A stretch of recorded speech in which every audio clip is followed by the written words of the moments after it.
Hi there, my name is Ben Darib, and from January to March 2023, I undertook a work placement at the Nova Scotia Department of Justice's Public Safety Division. The Public Safety Division here in Nova Scotia takes care of a number of files, including policing strategy for the province, private security licensing, as well as the Safer Communities and Neighborhoods program, among other files. My direct supervisors during my placement were Charcy Marchand, who's the director of the division, as well as Matthew Ritchie, who's the project manager. My day-to-day at the Public Safety Division during my placement was pretty standard. I would come into the office in person Tuesday and Thursday mornings, and my work consisted mostly of individual research and writing.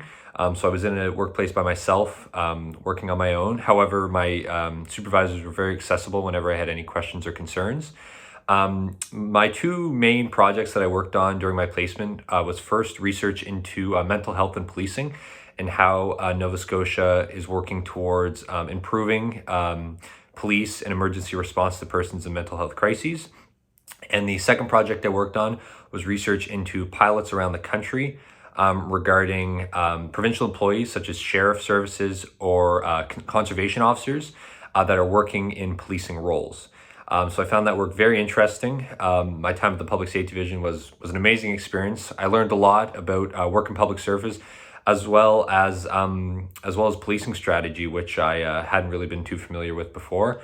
It was an extremely friendly office, and I would encourage anyone who's looking to do meaningful work and gain great experience in public service to choose this as a practicum placement.